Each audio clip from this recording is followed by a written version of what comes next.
জামাত কি চাঁদাবাজির পক্ষে? দেশবাসী বিশ্বাস করবে? জামাত কি দুর্নীতির পক্ষে? দেশবাসী বিশ্বাস করবে? অর্ধেক প্রতিষ্ঠান জামাতের পক্ষে চলে গেছে। ক্ষমতায় যাওয়ার জন্য মরিয়া। এখন ক্ষমতায় যাওয়ার জন্য মরিয়াতে আমরা অতীতে দুই দল ক্ষমতায় গেছে, এখন সম্প্রতি আমরা দেখতেছি জামাত একেবারে হয়তো কি বলে এটাকে স্বপ্ন দেখতেছে সেও ক্ষমতায় যাবে। জামাত একটি আন্তর্জাতিক সংগঠন। গতবার এই আন্তর্জাতিক সংগঠন কেন? হ্যাঁ, কারণ জামাত ইসলাম পাকিস্তান, জামাত ইসলাম ভারত, জামাত ইসলাম বাংলাদেশ এখন নিবন্ধন পাওয়ার জন্যে জামাতের এই নিবন্ধনের সময় বাংলাদেশ জামাতে ইসলাম নামকরণ হয়েছে। সুতরাং তাদের যে পলিসি অর্থাৎ ইশতেহার বলেন, রাজনীতি বলেন, এটা কিন্তু বিদেশের সাথে লিঙ্ক ডাইরেক্টলি আছে। এটা একটা এনজিও টাইপ সরকার সংগঠন। আপনি দেখবেন তাদের বহুত প্রতিষ্ঠান আছে। কিন্তু তারা তো বলছেন যে দেশের মানুষের জন্য তারা এই ইশতেহার প্রকাশ করেছেন। দেশের মানুষের জন্যই তো সবাই করে, সব দলই করে। আপনি বলছেন যে এখানে অনেক লিঙ্ক রয়েছে। হ্যাঁ, সব দলের সাথে। যেমন ধরেন এখন সারা জাতি জানে তাদের এখন ইসলামিক শাসন কোথায় আছে বলেন? সৌদি আরব আছে, মিডিল ইস্টে কয়েকটা দেশ আছে, আফগানিস্তানে আছে। আফগানিস্তান জামাত এমন একটা দেশ, আফগানিস্তানে নতুন আইন তৈরি হয়েছে, সেখানে দাসপ্রথা চালু হয়েছে, সেখানে ইমানদেরকে দায় মুক্তি দেওয়া হয়েছে। মধ্যম শ্রেণী, উন্নত শ্রেণী তাদেরকে অল্প আচরণ এবং দাস রাখার সিস্টেম, এবং নারীদেরকে মেয়েদেরকে 5 শ্রেণীর উপরে পড়তে দেওয়া হবে না। এটাই সম্প্রীতি, সব পত্রিকায় ছাপা হয়েছে। আমি পত্রিকার থেকে নিয়েছি। তো এখন নারীদেরকে হ্যাঁ, আফগানিস্তানে বর্ণ ও দাস প্রথাকে আইনি স্বীকৃতি, আলেমরা অপরাধ করলে দায় মুক্তি। 29 তারিখ ইত্তেফাক বার করেন। কাদের এটা? আফগানিস্তানে।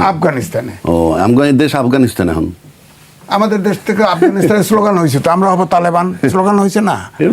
জামাত গেলে তো জামাতের থেকেই তো স্লোগান হয়েছে। তো জামাত আফগানিস্তানের তারা তো বলছে যে শরিয়া আইন বাস্তবায়ন করবে না, এখন প্রচলিত আইন তবে ধাপে ধাপে করবে। সম্প্রতি কিন্তু তালেবান নেতা বাংলাদেশও সফর করেছেন। আমি যদি একটু জানি, নিষেধ না বলেই তো তিনি সফর। আরে ইসলামিক নেতারা আফগানিস্তানে তো তিনি সফর করতে পেরেছেন। আমার অনেক বন্ধু আছে রিকশা চালায়, এক বন্ধু আছে রিকশা চালায়, জি।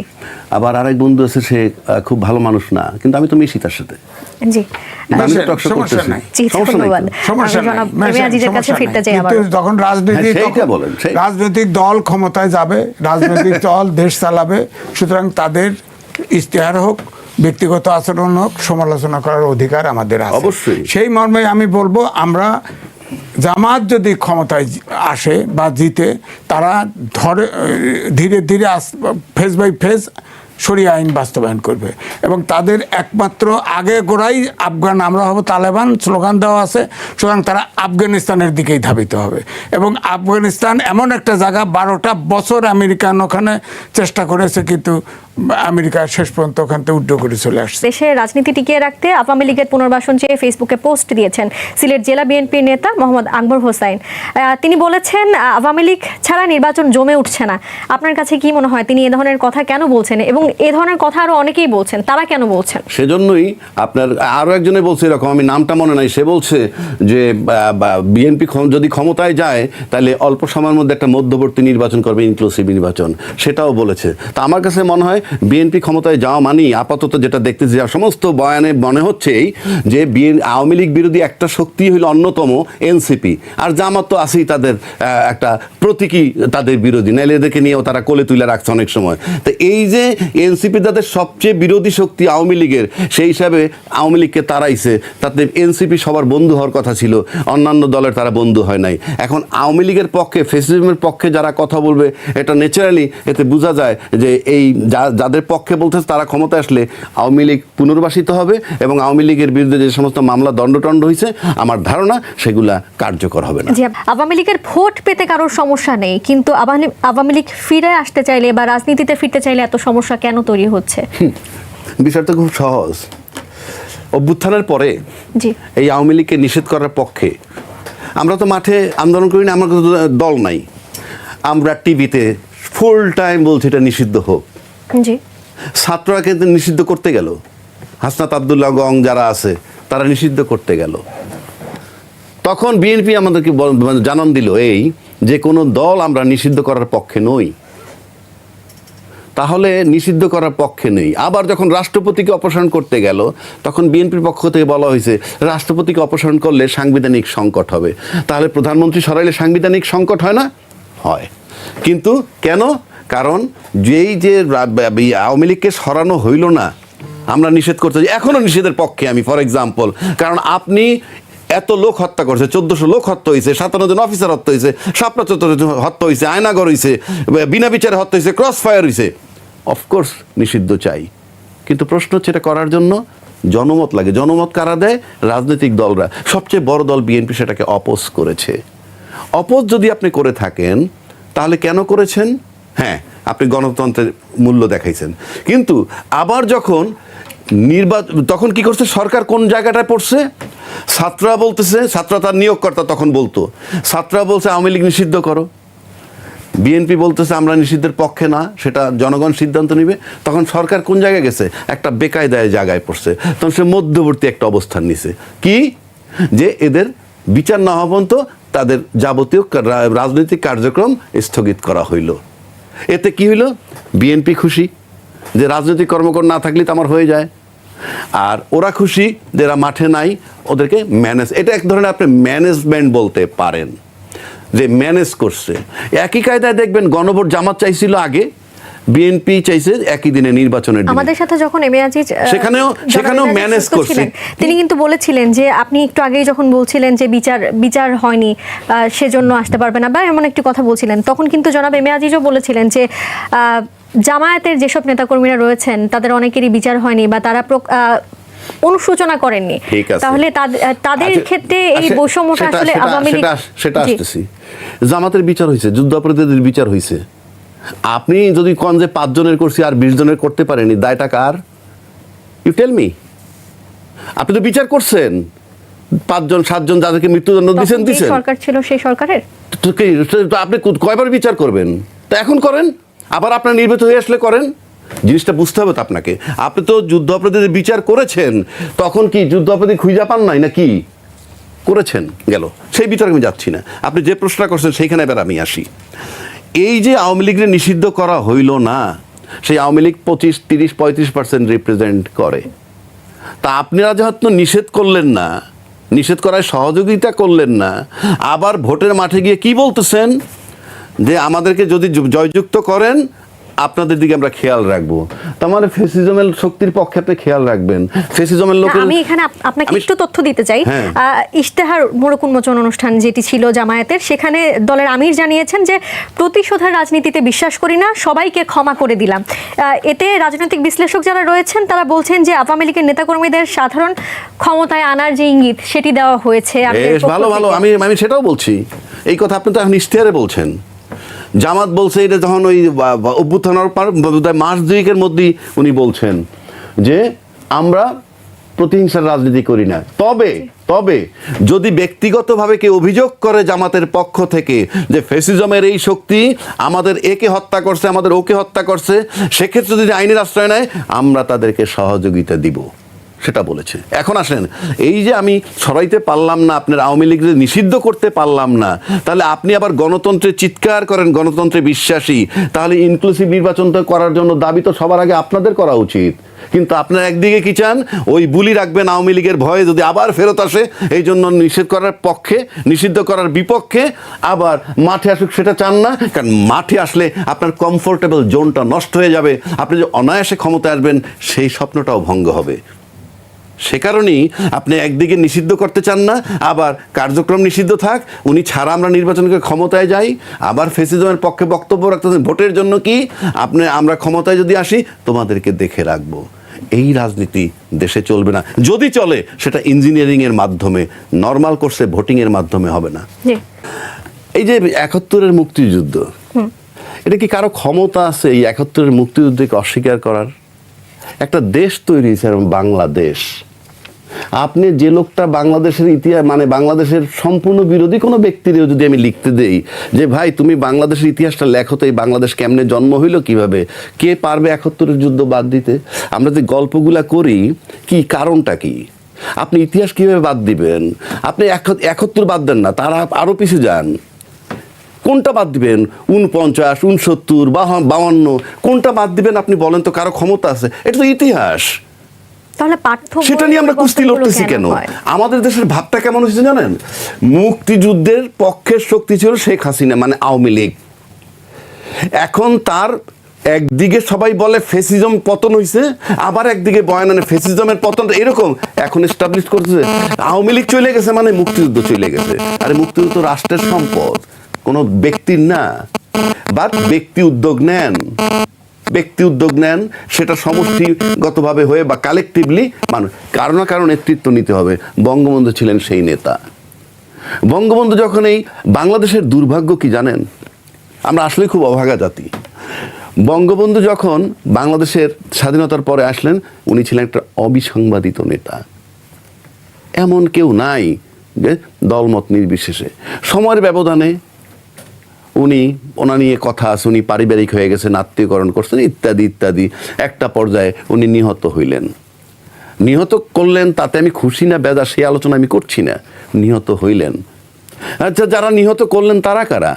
ওই মুহূর্তে কিন্তু বাংলাদেশের আর্মি তারা হয়েছে, বাট তারা পাকিস্তানের সময়ের রিক্রুট। তারপরে আসেন সময়ের ব্যবধানে আমরা পেয়ে গেলাম জিয়াউর রহমানের মতো একজন মানুষ। কোনো ডাউট নাই যে জিয়াউর রহমান সাহেব একজন পেট্রিয়ট ছিলেন, এতে কেউ দ্বিমত করবে না। কিন্তু আমরা তাকে ধরে রাখতে পারি নাই। তারপরে আসলো কি? সময়ের ব্যবধানে মাঝখানে ছোট ঘটনা বাদ দিলাম, আসলেন এরশাদ সাহেব। লম্বা একটা সময় থাকলেন, 9 বছর ক্ষমতায়। কেন থাকলেন? আজকে যদি রিসার্চ করেন দেখবেন যে আওয়ামী লীগের শক্তির সাথে তাদের শক্তি মানে একটা মিল খুঁজে পাওয়া যায়। যে কারণে সবচেয়ে দীর্ঘমেয়াদী ছিলেন হাসিনা, আর তারপরেই নিকটবর্তী সব লম্বা সময় একটা না, সেটা হলো এরশাদ। আবার বেগম খালেদা জিয়ার কাছে যদি আসি, উনি একজন মারাত্মক মহিলা ছিলেন। উনি কিন্তু 2টা টার্ম ছিলেন, তাও ওই কি বলে এটাকে, তত্ত্বাবধায়ক বিধান ছিল বলে। তা না হলে উনি একবার থেকে তারপর থাকতে পারতেন না। তারপর কিন্তু লম্বা সময় বেঁচে ছিলেন, কিন্তু ক্ষমতার স্বাদ আর নিতে পারেননি। কারণ আওয়ামী লীগের গুণে গুণান্বিত ছিলেন না। আওয়ামী লীগের নিকটবর্তী গুণে গুণান্বিত ছিলেন এরশাদ, তাই সে লম্বা সময় ছিল 9 বছর। যদি বেগম খালেদা জিয়া আওয়ামী লীগের গুণে গুণান্বিত থাকতেন, তিনি আরো বেশি সময় থাকতে পারতেন। এটা আমার ধারণা। কেন সেটা তো বললামই কেন, এবং কেন বললাম সেটা সেখানে দেখেন। আজকে বিএনপি কিন্তু শিফট করে ফেলছে। খালেদা জিয়ার সময় প্রথম আলো তার বিরোধী ছিল, কিন্তু আজকে কিন্তু বিএনপির পক্ষে প্রথম আলো। এটা আপনাকে বুঝতে হবে। এইটা যদি না বোঝেন তাহলে আমার আর কিছু বলার নাই। খালেদা জিয়ার পক্ষে প্রথম আলো থাকলে উনি ক্ষমতা থেকে সরে এরকম তার করুণ মানুষের পার করতে দেন। আরেকটা কথা শেষ করে দিই। এখানে আমি দেখি জামাত নিয়ে আমরা কথা বলি অলওয়েজ। জামাত কি শুধুই নারী বিদ্বেষী? আমি ধরে নিলাম জামাত নারী বিদ্বেষী, যেভাবে উপস্থাপন আমরা করতে চাই নারী বিদ্বেষী। জামাত কি শুধুই নারী বিদ্বেষী? 53 বছর 54 বছর দেশটা স্বাধীন হয়েছে, নিশ্চয়ই জামাত ক্ষমতায় ছিল না। যারা ছিল তারা তো নারী বিদ্বেষী না। কিন্তু এই 54 বছরের মধ্যে একজন নারী প্রধান বিচারপতি আমরা পেয়েছি, একজন পুলিশের আইজিপি পেয়েছি, একজন আর্মি চিফ আমরা পেয়েছি? পাইনি। বরং দায়িত্বশীল নেতার কিংবা ধনী লোকের যারা কন্যা কিংবা স্ত্রী ঘরে বসে রয়েছে। কেন? তাদের যোগ্যতা নাই কাজ করার। বছর আসেনি বলে কি আমরা সামনেও পাবো না? কথা তো সেটা না। আপনি 53 বছর আনতে পারলেন না কেন? এখানে তো কেউ নারী বিদ্বেষী নাই। আর উনি নারী বিদ্বেষী এই জন্য না আনা যাবে না। আপনি বুঝলেন? আমি আর্গুমেন্ট করতেছি। আমাদের স্পিকার তো নারী ছিলেন। আর স্পিকার নারী ছিলেন, আপনি যদি ওইটা বলেন তাহলে তো ওই প্রধানমন্ত্রীও নারী ছিলেন। কিন্তু বেগম রোকেয়ার ইতিহাস টানেন কেন তাহলে? নারী মুক্তির ব্যাপারে এই ইতিহাসই তো টানতে পারেন। এবং পারিবারিকভাবে হয়েছেন, যিনি প্রধানমন্ত্রী হয়েছেন, মানে টপে গেছেন, তিনি গ্রাসরুট লেভেলে দায়িত্ব পালন করতে করতে কিন্তু এসে হয়েছেন, হননি? কারণ এই বিতর্কে আমি যাচ্ছি না। আমি বলছি আমি নারী বিদ্বেষী যে আমরা বলতেছি, নারী বিদ্বেষী যে বলতে আমরা পাইছি কি না আইজিপি 55 বছরে পাইনি কেন? আমার বক্তব্যটা ওখানে। আর আমরা উনি আসলেই হবে আফগানিস্তান হবে, তাহলে তো গণতান্ত্রিক দেশের সিম্বল আমাদের দেশে আছে। আমরা কেমন গণতান্ত্রিক দেশ ছিলাম? এই গণতান্ত্রিক দেশ কি আমেরিকা? এই গণতান্ত্রিক দেশ কি ইন্ডিয়া? যেইভাবে আমরা গণতন্ত্র করেছি, আমরা এখানে বসে এখনই কল্পনা করতেছি আমরা আফগানিস্তান হয়ে যাব। এই যে কল্পনা। আচ্ছা, জামাত কি চাঁদাবাজির পক্ষে? দেশবাসী বিশ্বাস করবে? জামাত কি দুর্নীতির পক্ষে? দেশবাসী বিশ্বাস করবে? জামাত নারী বিদ্বেষী। জামাত কি প্রমাণ করছে? চাঁদাবাজির পক্ষে তো কোনো দলই কথা বলে না। কোথায়? চাঁদাবাজির পক্ষে তো কোনো দল। দুর্নীতির পক্ষে? না না, আমি বলছি জনগণের বিশ্বাস, কে পক্ষে বলে আর বিপক্ষে বলে। আমি আপনার একটা জিনিস ক্লিয়ার করে দিই, জি। জামাত বিরোধটা মূলত কোথায়? আমি জামাতের পক্ষে তর্ক করতে চাই, আমরা যেহেতু আলোচনার বিষয় তাই বলতেছি। জি। আমি জামাতের ব্যাপারে, আমরা তো সমাজে থাকি, ভাইয়েরা যেমন রতন ভাই, আজিজ ভাই, সমাজে চলাফেরা করি আমরা। জামাতের ব্যাপারে সবাই নিশ্চিত কতগুলা জিনিস নিয়ে। 1 নম্বর, দুর্নীতি করতে পারবে না। 2 নম্বর, মানে কি বলে, আমলা হইলেই আপনার গুলশান বনানীতে প্লট নিয়ে যাবেন, এগুলো হবে না। তারপরে আপনার ব্যবসায়ী অলিগার্ক যারা আছে, রাজনীতিবিদদেরকে নিয়ন্ত্রণ করে, এই সমস্ত হাত পড়বে। মিডিয়া সকাল বিকাল যে মতো তার মত মতো পরিবর্তন হয়ে যায়, এখানে হাত পড়বে। এইটাকে সামনে আনতেছে না। এইটাকে সামনে না এনে ওই একটা বিষয় শুধু নিয়ে আসে, নারী বিদ্বেষী। তারা নারী বিদ্বেষী ইস্যুটা সামনে নিয়ে আসে। বিশ্বাস করেন, ওইগুলো হলো মেইন ফোকাস। ওইগুলো ওরা জানে যে জামাত আসলে এইটা হবে, ওটাকে সাবসাইড করে খুব সস্তা আলাপ করে। নারী বিদ্বেষী, আমি ইংলিশ প্যান্ট পরে অভ্যস্ত, আমি টি শার্ট পরে অভ্যস্ত, আমার এই পোশাক থাকবে না, একটা জুজুর ভয়। কারণ তার চেয়ে বড় আতঙ্ক হলো ওইখানে। আপনি ভালো করে লক্ষ্য করে দেখেন, এই দেশে মানে আপনি বলতে যাচ্ছেন যে এই যে নারীদের মনে যে ভাবনা সৃষ্টি করা হচ্ছে জামাতের বিরুদ্ধে, ওটাকে সেটি ঢেকে রাখার আসলেই জন্য। জুজুর ভয়। ওটা ঢেকে রাখার জন্যে আরো যে কাজগুলা করবে। কেন আমি বলি, ধর্ষণের সেঞ্চুরি হয়নি জাহাঙ্গীরনগর বিশ্ববিদ্যালয়ে, তখন কি দেশে জামাত ছিল ক্ষমতায়? সুবর্ণচরে উলঙ্গ করে, মহিলার কাপড়টাকে উলঙ্গ করে তারপরে সেই কাপড়টা ঘুরায়নি। তারপরে আপনার এই কি শাপলা চত্বরে যে লোক হত্যা হয়নি, আরো নারী বিদ্বেষী আচরণ বাংলাদেশে হয়নি, তখন কি জামাত ক্ষমতা? আমি একটাই বলছি, ধর্ষণের সেঞ্চুরি যখন করছে তখন কে ক্ষমতায় ছিল? সুতরাং আমি বলছি না আপনি নারী বিদ্বেষী একটা বিষয় আনেন অন্যগুলা চাপা দেওয়ার জন্যে, অন্যগুলা যাতে কেউ কিন্তু আলোচনা করে। তাহলে কি জামাত দুর্নীতি করবে? জামাত চাঁদাবাজি করবে? শুধু নারী বিদ্বেষী জামাত? অর্থাৎ ওই বিষয়গুলা মারাত্মক হাইলাইটেড, মানে মারাত্মক ব্যাপার, এইগুলোকে চাপা দিয়ে রাখার জন্যে। আপনি দেখেন না, দুর্নীতি কারা করে? দুর্নীতি করার সাথে সম্পৃক্ত হতে হয় আমলা, মিডিয়া এবং ব্যবসায়ী অলিগার্ক শ্রেণী, তার সাথে পলিটিশিয়ান। তো এই 3টা সেক্টরের জাস্ট দাবার গুটি।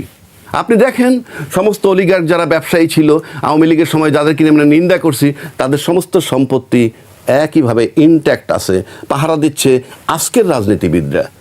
5 ঘন্টা করে নারীরা, বেসরকারি যেই সব নারীরা আছেন যারা বেসরকারি চাকরি করেন, তারা 5 ঘন্টা কাজ করবেন, বাকি 3 ঘন্টার যে বেতন বা স্যালারি সেটি সরকারের পক্ষ থেকে দেওয়া হবে। এটি যেমন বলেছে জামায়াত, তেমনি বিএনপির পক্ষ থেকে বলা হয়েছে ফ্যামিলি কার্ডের কথা। এখন আপনার কাছে এই যে নতুন করে এই বিষয়গুলো এখন সোশ্যাল মিডিয়ায় জনসাধারণের মনে, সাধারণ মানুষের মনে, আলোচনার টেবিলে এই যে উঠে আসছে, এই টপিকগুলো কি আসলে বাস্তবসম্মত মনে হচ্ছে কিনা জানতে চাই। নাম্বার 1, আমি আগে জামাতের বিষয়টা বলি। জি। ভাই রতন ভাই যে হিসাবটা দিলেন, আপনি বলছেন 37% টাকা তারা ফ্রি পাবে ওই হিসাবে, অর্থাৎ বেতনের 37% টাকা তারা ফ্রি পাবে কাজ না করে। শুধু হিসাবে হইল এটা, অর্থাৎ আপনার 8 ঘন্টা ডিউটি বা 9 ঘন্টা ডিউটি, আমি 5 ঘন্টা করাইলাম, 4 ঘন্টা করাইলাম না, বা 3 ঘন্টা করাইলাম না, ওইটার টাকাটা দিব। এখানে 2টা জিনিস অ্যাসেস করতে হবে আমার ব্যক্তিগতভাবে। ওই নারী 8 ঘন্টায় যতটুকু কাজ করতো সেটুকু সে 5 ঘন্টায় করতে পারবে কি না, এটা একটা প্রশ্ন। যদি করতে পারে, কারণ একটা জরিপ থাকে তো, হিসাব নিকাশ থাকতে পারে, যদি করতে পারে তাহলে সে 5 ঘন্টা কাজ করে যদি 8 ঘন্টার পয়সা নেয়, তাহলে সেই নারী আমার কাছে মনে হয় না দ্বিমত করবে। কেননা তার সংসারে কাজও করতে হয়, নারীরা তাই করে আমাদের দেশে। সেটা যদি পারে, এখন আসেন, যদি পারে নারী করবে যে আমি 8 ঘন্টায় করে আসলাম, 5 ঘন্টার মধ্যে 8 ঘন্টার কাজ করে আসলাম, ইন এডিশন 3 ঘন্টা আমি সংসার দিলাম। এখন আসেন টাকাটা, এটা একটা বিরাট প্রশ্ন। তখন তো টাকার প্রশ্ন আসে না, কারণ আমি তো 8 ঘন্টার কাজই 5 ঘন্টায় করাই নিছি, এটা তর্কের খাতিরে বলছি। আর যদি বিষয়টা এমন হয় যে 8 ঘন্টার কাজ 5 ঘন্টা করে 3 ঘন্টার কাজ বাকি রয়ে গেল, কিন্তু টাকাটা দিবে, তাহলে এটা রাষ্ট্রের লোকসান। তাহলে সেক্ষেত্রে তাকে ব্যাখ্যা দিতে হবে শফিক সাহেবদেরকে যে আপনি যেই টাকাটা তাহলে এডিশনাল লাগতেছে, কেননা সে 8 ঘন্টায় যে কাজ করতে পারতো সে 5 তাহলে তো এই যে 3 ঘন্টা কাজ না করেও যদি একজন নারী টাকা পান, তাহলে যেসব নারীরা কাজ করেন না তারাও তো এই দাবি করতে পারেন যে যারা কাজ করছেন তারা যদি কাজ না করেই 3 ঘন্টা টাকা পায় তাহলে তারাও পেতে চাইবেন, এমন হতে কথাটা পারে না? বোঝাতে চাই, আমি তো বলছি সে যদি 3 ঘন্টা কম করে কিন্তু 8 ঘন্টার কাজ যদি 5 ঘন্টায় করে চলে হ্যাঁ, যায়, সেই এটা 5 একটা ঘন্টায় যদি করে চলে যান সেটি যদি পান তাহলে এক কথা, আর যদি এমন হয় হ্যাঁ, আর যদি না পান তাহলে এই কথা আসবে, সেটা তো তারা বলছে তখন তাকে টাকার যোগান, এটাই তো ঘাটতি, তখন কি এই টাকাটা ঘাটতি। আপনি যদি ফ্যামিলি কার্ড আনেন আর এটা মিলান, দুইটার স্ট্যাটাস মোটামুটি সেম, অর্থাৎ ফ্যামিলি কার্ডও তো আপনি কাজ না করে টাকা দিবেন, আর এখানেও কাজ না করে আপনি টাকা নেবেন। যদি তাই হয় তাহলে সুস্পষ্ট একটা ব্যাখ্যা দিতে হবে যে অন্য কোনো হ্যাম্পার না করে, অর্থনীতির কোনো হ্যাম্পার না করে, কারো উপরে ট্যাক্স ইম্পোজ না করে, ভ্যাট না বাড়িয়ে, অন্য কোনো সেক্টরে কোনো ক্ষতি না করে বা কোথাও, তাহলে আপনার টাকাটা কিভাবে দিবেন সেই ব্যাখ্যাটা দিতে হবে। আমি মনে করি বিফোর ইলেকশনই তার দেওয়া উচিত। একইভাবে যেটা বলছি ফ্যামিলি কার্ডের ব্যাখ্যাও দিতে হবে, টাকার যোগান কোত্থেকে। ফ্যামিলি কার্ডও কিন্তু 4 কোটি কার্ডে প্রতি মাসে 10,000 কোটি টাকা আসবে, সুতরাং এই দুই পক্ষেরই ব্যাখ্যা দিতে হবে, তা নাহলে মনে হবে যে এটা ভোট নেওয়ার একটা প্রতারণার সামিল। জি জি, ধন্যবাদ আপনাকে। আমি আবারও জনাব এম এ আজিজের কাছে ফিরতে চাই।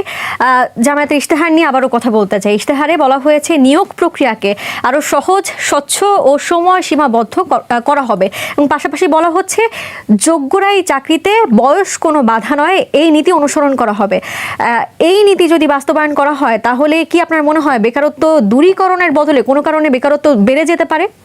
আমি এটা বর্তমান জামাতের যে পদক্ষেপগুলো নেওয়া হয় সেটাই আমি বলছি। ধরেন জামাতের অনেক প্রতিষ্ঠান আছে, আমি আগেই বলেছি না এটা এনজিও টাইপ সরকার, জামাত একটা এনজিও টাইপ অর্গানাইজেশন। তো আপনি বলেন জামাতের নেতাকর্মীরা বেতন পায় রাজনৈতিক দল থেকে, তাদের প্রায় ঢাকা শহরে 150 ট্রেনিং সেন্টার আছে, সেখান থেকে সাংবাদিক উৎপাদন হয়, পরীক্ষা বিভিন্ন জায়গায় ভর্তি হইতে উৎপাদন হয়, এগুলো করা হয়। এখন যতগুলো প্রতিষ্ঠান আপনি খেয়াল করে ভালো করে অন্তর্চক্ষু দিয়ে খুলে দেখেন, অর্ধেক প্রতিষ্ঠান দখল হয়ে গেছে, অর্ধেক প্রতিষ্ঠান জামাতের পক্ষে চলে গেছে। জামাতের অনেক প্রতিষ্ঠান আছে যেগুলা অর্গানাইজেশন আছে, অর্থাৎ বিজনেস হাউস আছে, তাদের দিয়ে দিয়ে এটা দখল করা হয়েছে, তারা বিনিয়োগ করে নিয়ে নিছে।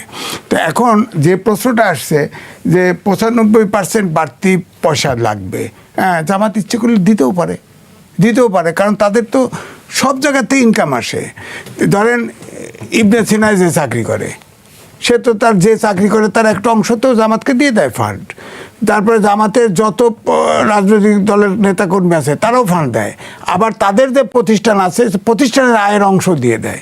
তো সুতরাং তারা তো একটা এনজিও টাইপের সরকার। যেমন ধরেন ডাকসুতে ভোট হলো, গরম পানি, ঠান্ডা পানি, এই যে এখন দেখেন আপনার রিক্সা টিক্সা কিনে দিছে, এগুলো দিচ্ছে মানুষকে কনভিন্স, অর্থাৎ এক ধরনের ব্রাইব করে, হয়তো কেউ বলতে পারে এটা সুবিধা দেওয়া হচ্ছে না, রাজনৈতিক দল তো এরকম এনজিও টাইপ হতে পারে না, এনজিও করুক, সমস্যা নাই। রাজনীতিতে ব্রাইব কেন আসবে? রাজনীতিতে যেটা করবে রাজনীতি পরিচালনা করে, সবার জন্য সমান সুযোগ।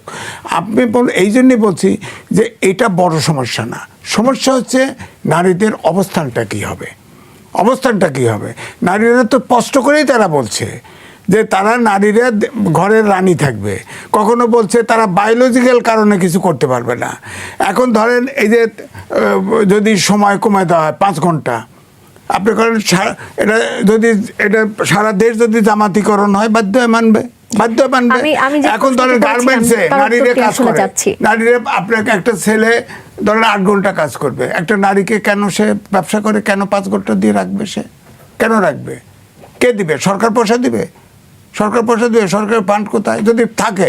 হ্যাঁ, আমি বললাম জামাত আসলে পারতে পারে, কারণ তাদের এনজিওর তাদের ফান্ড রেইজ হয়, বিভিন্ন দেশ থেকেও টাকা দিতে পারে। কিন্তু প্রশ্ন হচ্ছে যে আপনি 5 মেনে নেবেন কিনা। আস্তে আস্তে তারা বলছে তো ধীরে ধীরে আপনার শরিয়া আইন বাস্তবায়ন করবে, ধীরে ধীরে আফগানিস্তান হব। তো ধীরে ধীরে তো আফগানিস্তান তো এখন যে জায়গায়, এটা তো আমাদের সহ্য করার নাই। কারণ হচ্ছে আপনি ইমাম হলে তার দায় মুক্তি, অপরাধ নাই, তাকে পরামর্শ দেওয়া হবে। যদি উচ্চবিত্ত হয় তাদেরকে নির্দেশ দেওয়া হবে, হ্যাঁ, আর যারা মধ্যবিত্ত হয় তাদের শাস্তি দেওয়া হবে, আর যারা একদম দুস্থ তারা দাস হবে, অথবা তাদের কারাদণ্ড দেওয়া আজিজ, হবে। আমি আমার প্রশ্নটি আবারও আপনার কাছে রাখতে চাই। ইশতেহারে বলা হয়েছে যোগ্যরাই চাকরিতে, বয়স কোনো বাধা নয়, এই নীতি অনুসরণ করা হবে। আপনার কি মনে হয় যে এর কারণে বেকারত্ব আরো বাড়তে পারে কিনা? আর যদি বেকারত্ব না বাড়ে, এই নীতি যদি আসলেই বাস্তবায়ন হয়, তাহলে এটি কিভাবে ব্যালেন্স করা হবে? কারণ দেখেন, এটার ব্যাখ্যা একই, যে প্রত্যেকটা মানুষ সব বয়সে, ধরেন আমাকে নিয়ে কি এখন রিপোর্টার বানাতে পারবেন? আমি তো এডিটর লেভেলের, আমাকে তো এডিটরই দিতে হবে। আমাকে নিয়ে রিপোর্টার বানালে তো হবে না, আমি তো রিপোর্টারের যোগ্য হতে পারি, আমি তো সেই লেগ ওয়ার্ক করতে পারবো এখন।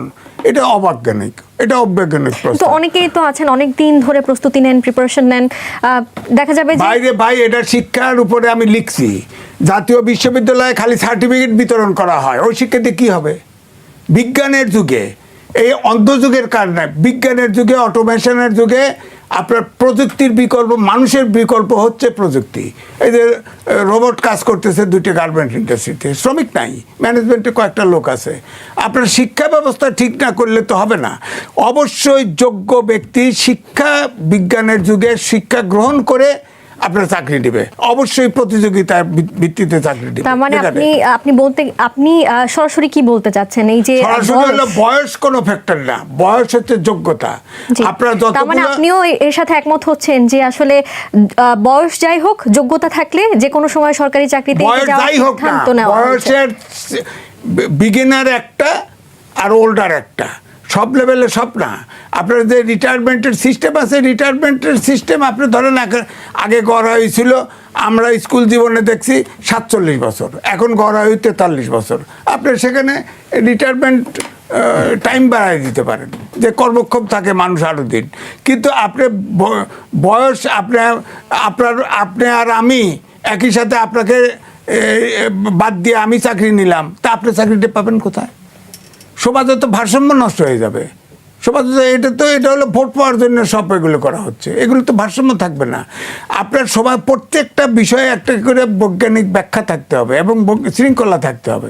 জি। চাকরি বয়সের যে চাকরি দরকার চাকরি দরকার। এখন ধরেন এই যে ছাত্ররা মন্ত্রী হয়েছে না, সব জায়গায় সমস্যা দেখা দিচ্ছে না। এই সরকার অন্তর্বর্তীকালীন সরকার না, সব বিদেশি সরকার, বিদেশি লোকরা সরকার চালাচ্ছে না, পারছে? 17 বছরের সরকারটা এই দেশটাকে রাইট লাইনে নিতে পারে নাই তো। এই ইলেকশন নিয়েও নানান কথা, ইলেকশন করতে পারে কিনা ঠিক নাই। রাইট ম্যান রাইট প্লেসে থাকতে হবে। ভোট নিয়ে স্বাধীন মালিক যে কথাটা বলেছেন, যে উনি এটাকে একটা হাস্যকর ভোট বলেন, এতদিন কোথায় ছিলেন? উনি তো সুশীল সমাজ, এতদিন বলেননি কেন? 1 2 সমস্ত রাজনীতিবিদরা দফায় 8 মাস আলোচনা করছে, তারা কি বুঝলো না? তারা বুঝলো না কেন যে গণভোটটা হাস্যকর? এটা তারা বুঝে নাই কেন? আবার জামাত বলছে আগে হবে, এরা বলছে একই দিনে হবে। ইউনূস সাহেব তো বিএনপির গুরুত্বই দিল যে একই দিনে নির্বাচন এবং গণভোট। কোথায় ছিলেন রাজনীতিবিদরা? এরা বুঝে না হাস্যকর। আর একটা কথা বলে জনগণ হানা, এতগুলো জিনিস বুঝে না। জনগণ কিছুই বুঝে না। কেন বুঝে না? জনগণ কি বাংলাদেশি জাতীয়তাবাদ বুঝে? আমি চ্যালেঞ্জ করে দিলাম। জনগণ কি বাঙালি জাতীয়তাবাদ বুঝে? বা জনগণ সংবিধান বুঝে? কারণ জনগণ গণভোট বোঝে, যদি এইগুলিতে থাকে বুঝে না, কিছুই বোঝে না, দেশ চলছে না। কারণ আপনার দায়িত্বশীল নেতা যখন বলেন কোনো দায়িত্বশীল নেতা যখন বলেন কোনো ব্যক্তি দেখে নয়, মার্কা দেখে ভোট দিবেন। এই যে মার্কার ভোট যে দেশ চলে, আর যখন নেতা বলে এরপরে এইসব আলাপ চলে না। এইবার আসেন, এই সরকার গণভোটের পক্ষে প্রচার, সে বাধ্য করতে কেন? ওনারা নিজের ম্যান্ডেট নিজে নিছেন যে আমি কি করব, সংস্কার, বিচার এবং তারপরে আপনার নির্বাচন। এটা তো ওনার বক্তব্য, তো উনি এটাকে এস্টাবলিশ করবে না? অফকোর্স আপনার ইচ্ছা আছে তো আপনি দিলে দিবেন, না দিলে না দিবেন। এইবার আসেন পা ধরে থাকবেন। এই যে পা ধরে থাকবেন কথাটা বলছে, এটা আমার কাছে মনে হয়, আমি জানি না উনি কেন বলছেন পা ধরে থাকবেন। হয়তো বলতে বুঝেইছেন আগের সরকার যেমন করে তা না, আমরা জনগণের পাশে পাশে পাশে পাশে থাকবো, এরকম একটা প্রতীকী শব্দ হয়তো বলছেন। আমি এটা নেগেটিভ নিচ্ছি না। সরকারের শেষ সময়ে এসে আমরা দেখতে পাচ্ছি নানান রকমের চুক্তির হিড়িক। আপনার কি মনে হয় এই যে শেষ সময়ে এসে অন্তর্বর্তী সরকার নানাবিধ চুক্তি করছে, এতে কি দেশকে কোনো জালে বেঁধে ফেলা হচ্ছে? এখন গোপন চুক্তি, অনেক প্রতিষ্ঠান, অনেক প্রজেক্ট, এগুলো এটার দেখেই মনে হয় যে ইলেকশন হয়তো ঠিক সময় হবে না। এটা সম্পর্কে অনেক কথা আছে। কারণ ইলেকশনে দেখেন গণপরিষদ, আমি মনে করি গণভোট এটা আইনগতভাবে অবৈধ। অবৈধ অবৈধ। এবং এর যে রেজাল্ট একই সাথে সংস্কার করা হবে এবং এটা সংসদে যাইতে লাগবে না এবং এটার সময় লাগবে 180 ওয়ার্কিং ডেজ, অর্থাৎ প্রায় 7 মাস। এরপরে 1 মাস পরে আপনার সংসদ হবে, ওত নেবে। তা আপনি বলেন তো দেখি, এই 7 মাস 7.5 মাস ইলেকশনের রেজাল্ট হয়ে যাবে, জামাত জিতুক আর বিএনপি জিতুক, এটা আঙুল চুষবে বসে? এই বিদেশি সরকারকে রাখবে? দেশে অস্থিরতা কি তাহলে তারই আপনার কি হবে? মনে হয় বিদায়ী সরকারের এমন সব গুরুত্বপূর্ণ সিদ্ধান্ত না নিয়ে এটা নির্বাচিত সম্পূর্ণ সরকারের জন্য বিদেশি অপেক্ষা করা এজেন্ডা উচিত ছিল বাস্তবায়ন কিনা? করতেছে। উত্তরায় দিয়ে বাড়িতে যান, অর্ধেক জায়গা দখল করে নিচ্ছে ইউনিস একা। তার ইউনিস মেডিকেল, ইউনিস নার্সিং হোম, অমক সমক, যান আপনি যান, এগুলো সব বাস্তবায়ন করতে। ধরেন সবচাইতে পোর্টের আপনার সবচাইতে ভায়াবলটা এটা লিজ দিয়ে দিয়েছে বিদেশের কাছে। আপনি বলেন, আবার ফেনীতে আপনার ওখানে অস্ত্র কারখানা চীনের সাথে ড্রোন করছে, এগুলো কি চুক্তি করছে? এগুলো গোপন রাখে কেন? তারপরে বিমানের বোর্ডে 3 জন উপদেষ্টা ঢুকায় দিছে, কারণ কি? এগুলো সবই এই সরকারের উদ্দেশ্য খারাপ। এই সরকার নির্বাচন দিতে চায় না, এরা ল্যাং মেরে বিদায় হবে দেশ থেকে, ল্যাং মারা খায়। জি, আপনাকে ধন্যবাদ। আমি জনাব রাজিকুজ্জামান রতনের কাছে একটু যেতে চাই, আপনার কাছে একই প্রশ্ন রাখতে চাই। এই যে এত চুক্তি দেখতে পাচ্ছি, এত সিদ্ধান্ত দেখতে পাচ্ছি, এটি এই সরকার না নিয়ে পরবর্তী সরকারের জন্য অপেক্ষা করা যেত কিনা? অবশ্যই একটা নির্বাচিত সরকারেরই তো এটা করার শোভন ছিল, কিন্তু আমার মনে হলো যে এই সরকারের বোধহয় কমিটমেন্ট আছে, যে কারণে সেটা চট্টগ্রাম বন্দরের মানে container terminal, New Mooring container terminal বলি, অথবা আমাদের পানগাঁও বলি, অথবা আমাদের লালদিয়া বলি, যে দিয়ে দিলেন, সেটার উদ্দেশ্য কি? 35 সালে বিমান আমি পাবো, তার জন্য এখনই চুক্তি করার দরকারটা কি? আর আমাদের কি এই সময় সামরিক যুদ্ধ মানে হেলিকপ্টার বেশি দরকার, না আমাদের চিকিৎসা, শিক্ষা, আমাদের কর্মসংস্থানের জন্য বিনিয়োগটা বেশি দরকার? আচ্ছা, আমাদের যাওয়ার 3 দিন আগে এক্সক্লুসিভ বাণিজ্য চুক্তি করাটা কি খুব দরকার? 3 দিন পরে না নির্বাচন?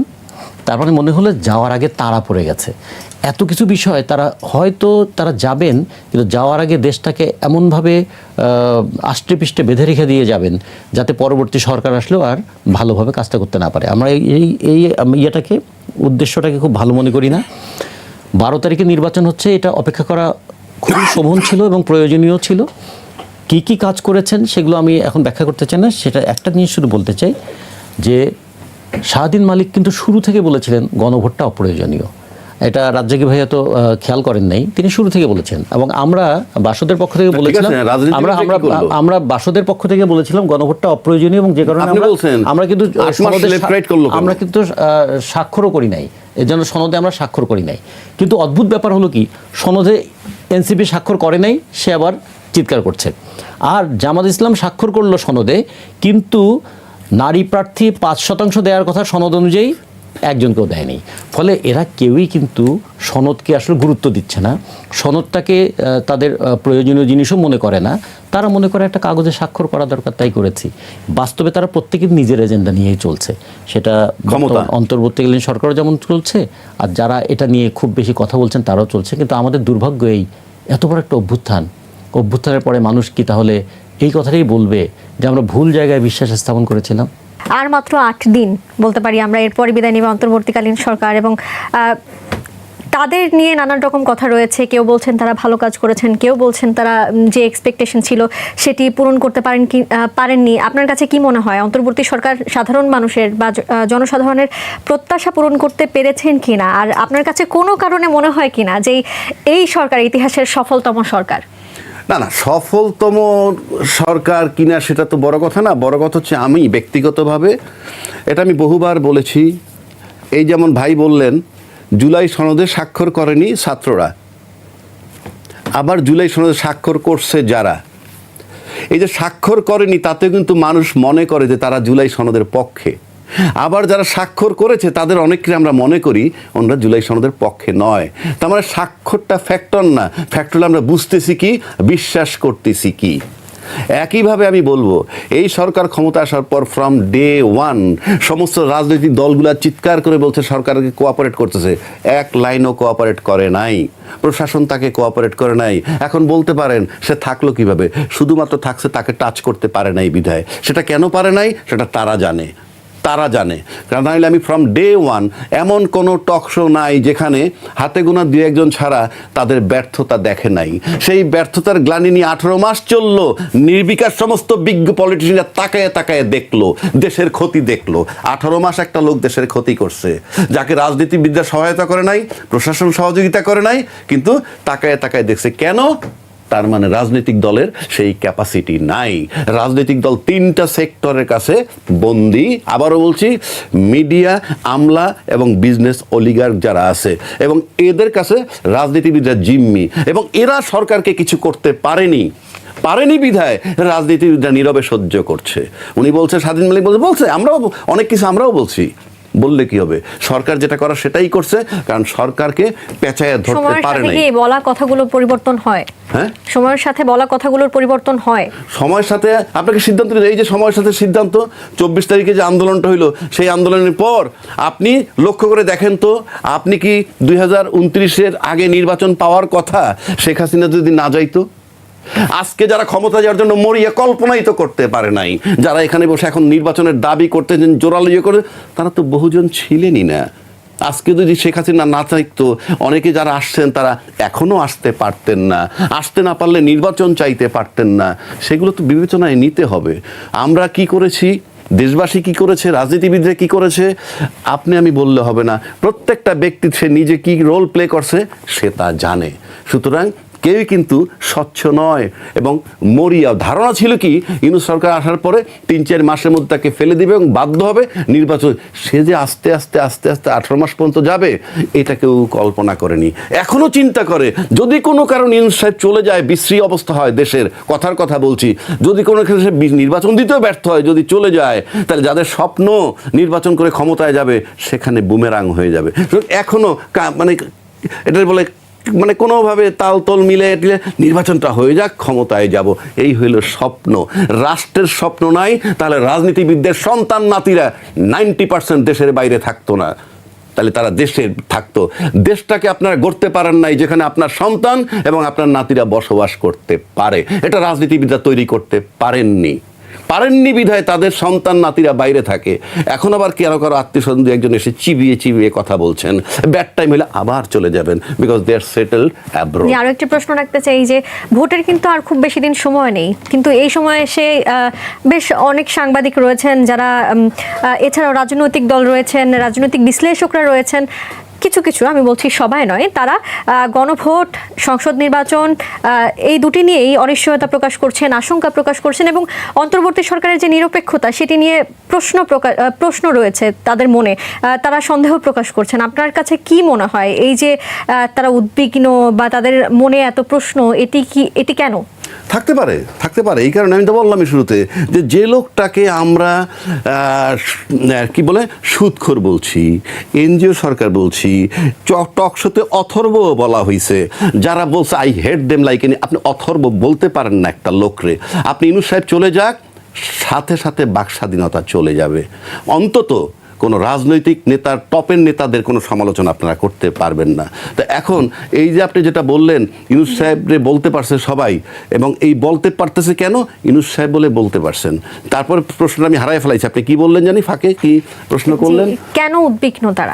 উদ্বিগ্ন এই কারণে, যাকে মনে করছিলাম 3 মাসে ফেলে দিব কিংবা সে চলে যেতে বাধ্য হবে, সে একেবারে এমনভাবে ঘুরাইছে। কি সুন্দর খেলা! প্রতিদিন সকালে উঠে সবাই যায় কোথায়? তারা কিন্তু এটিও বলছে যে নির্বাচন নাও হতে পারে, তাদের মনে আমি সেটাই বলছি, প্রতিদিন সকালে উঠে সংস্কার কমিশনে যায়, দেশের সংস্কার করবে। কয়টা লোকে? 30টা দলের 60 জনে। এবং ইউনূস সাহেব সেটা দেখাইছেন 8 মাস করে, ফাইনালি গণভোটে আসলো, আবার ফাইনালি সরকারকে দায়িত্ব দিল।